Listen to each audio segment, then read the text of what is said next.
Do you want to shortcut years of developing your photographer's eye? Do you want to have your own photography style now? Not many professional photographers will tell you this, but the fastest way to take your photography to the next level is to imitate what other photographers are already doing. My name is Mark Hemmings, and I'm an internationally recognized photographer and photography instructor. And in this video, I'll share with you 5 shortcuts to amazing photos. These are my best techniques that work like templates and guaranteed to produce stunning results every time. And the best part is, you'll still have the space to use your creativity while taking advantage of these powerful shortcuts. Okay, let's head to beautiful San Miguel de Allende, Mexico, and we can begin.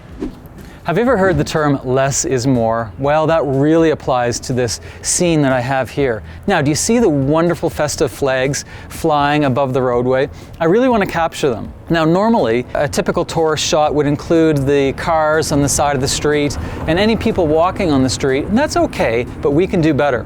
What I suggest is to really bring out the simplistic aspects of the photo. So what we can do is make use of the sky as a very neutral and plain background by going under the flags. Let me show you. When we use the simplification technique, getting rid of all of the clutter and only have that blue sky by shooting low, all of the viewer's attention goes straight to the flags. This is really good because it transforms your images from documentary straight into fine art photography. Now, using the shooting low technique for creating simple shots is great, but you can also add it to your photographs of people or maybe your nature photography. Think of shooting low for a simple background against a beautiful tree. There's so many ways that you can shoot low to create the simple photography that you absolutely love and that will radically transform your photos.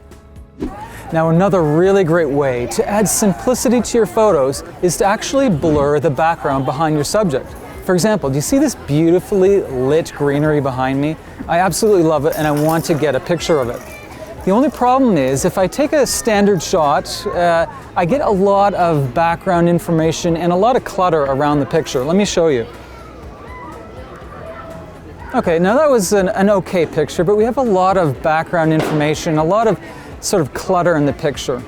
We can do much better by simplifying, getting a beautiful background blur. Now, to do that really easily, I'd like you to zoom your lens in all the way if you can.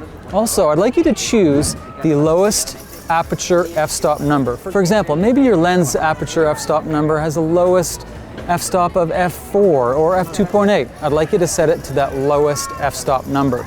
To do this, aperture priority is the best way. So go to AV or A mode, depending on your camera manufacturer. Let's give it a try. Okay, do you see the background? It's so beautifully soft. It really works well.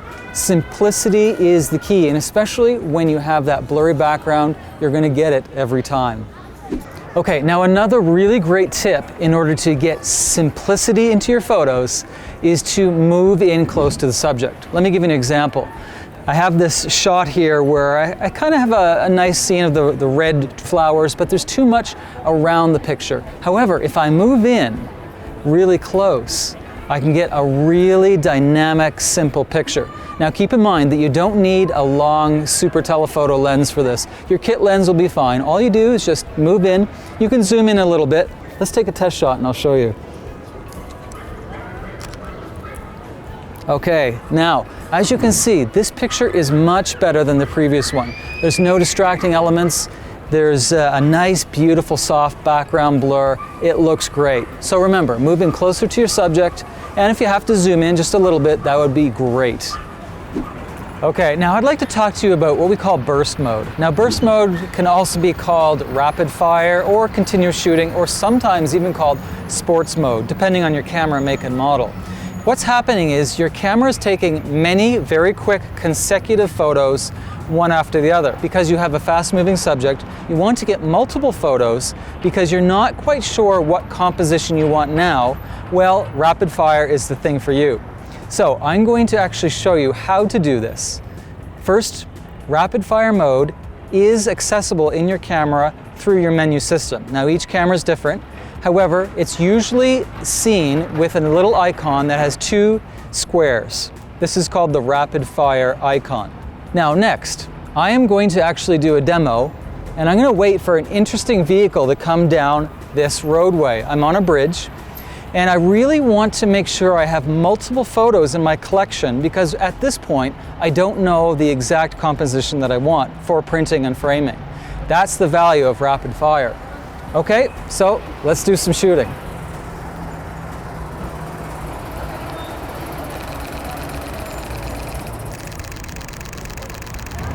Okay, I definitely have the shot. I love Volkswagen Bugs, especially from an aerial perspective. Now, the reason why I like this particular shot is because I have some really great dynamics of shadow, highlight. I have an aerial view, which is very exciting. But the real value of rapid fire is that afterward you can choose whatever composition you want because you have so many choices. In fact, maybe one of the pictures has a group of people on either side of the street that look better than the other. That's why rapid fire is so useful to your photography. Have you ever taken a portrait photo and you really weren't happy with the end result? Well, it's quite possible that you photographed the model or your friend from a high position. For example, maybe you were taller than the model and they sort of look disempowered or small. There's a really quick and easy fix. All you need to do is get lower than the model and shoot up. It really empowers the model. Now, keep in mind that you want to zoom your lens in, and in aperture priority, choose the lowest f-stop number possible. For example, for me, I'm shooting at f2.8. Let's see what happens. This is the normal shot. While it's okay, when I kneel down and get lower than the model, it's going to be even better.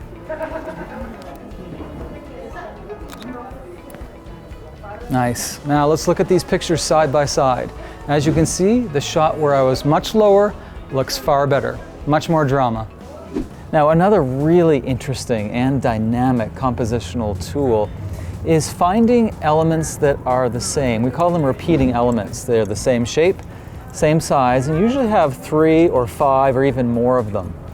Archways are a perfect example, but there are so many, even in nature, that we can find. Now, take a look at this scene here.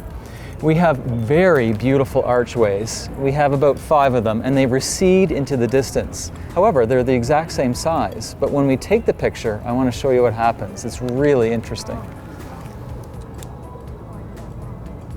As you can see, those beautiful archways get smaller and smaller and smaller, but in reality, they're all the same size. Now, I'd like to give you a few technical considerations for getting a shot like this with repeating elements. A zoom lens is really great. It really pushes into the subject and it makes it look fantastic. Also, aperture priority at probably about f8 or f11 aperture is good. We don't want any background blur. We want all of the archways to be nicely sharp, so keep that in mind. Now, about angle. Make sure that you're at about a 25-degree angle to your subject. If you're any more than that, you probably lose the repeating elements effect. And finally, I love to finish off pictures like this in black and white. It's really great, especially if the repeating element is old world architecture. If you have a tripod, I do encourage you to use a tripod.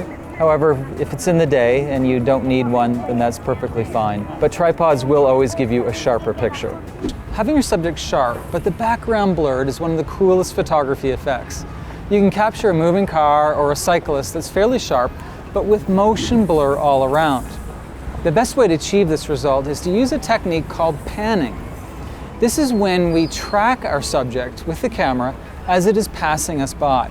This way, the subject will remain in focus while the rest of the background will become blurry because of the camera movement.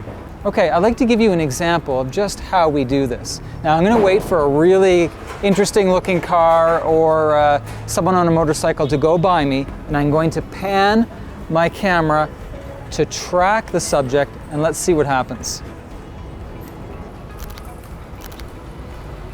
Okay, so I had a really great surprise. I got 2 people walking up the street, one with a huge collection of balloons. Now, as you can see, the background is blurry, but the people are actually sharp because they're moving pretty quickly. This is really great. Now, one little thing, I want to give you a technical note, is that when you're doing this type of photography, it's always best to photograph at around dusk or just before the sun sets because we want low light. Low light usually means a slower shutter, which means that you can actually get this panning effect. It's really effective. Also, you may need to go to manual focus. Not always, but if you have a hard time focusing when you're doing this effect, switch to manual focus and you should be absolutely fine. Now, about camera modes. I personally like to use aperture priority because I'm used to it and I feel I have a lot of control. However, for this type of scene, shutter priority works really well as well because you can actually control how much blur there is in the background when you're doing the panning shot. For more blurry background, you would actually go to f11 if you're at f8 because that will provide a slower shutter speed. However, if you feel it's way too blurry and it doesn't look good, you could actually go to f5.6, which would actually give you a slightly faster shutter speed, which would actually control how much background blur you have. Thank you so much for watching. I really hope you enjoyed this video, and I hope you got a lot of value out of it. Now, there's so much more I'd like to tell you about photography. And while I didn't hold anything back, there's only so much I could share with you in a short video like this. And that's why I've recorded an entire video course about photo shortcuts that will take your photography to the next level and jumpstart your creativity. So if you'd like to find out more about my photo shortcuts course, you'll find more information right under this video. So take a look at my full photo shortcuts course, and I hope to see you there.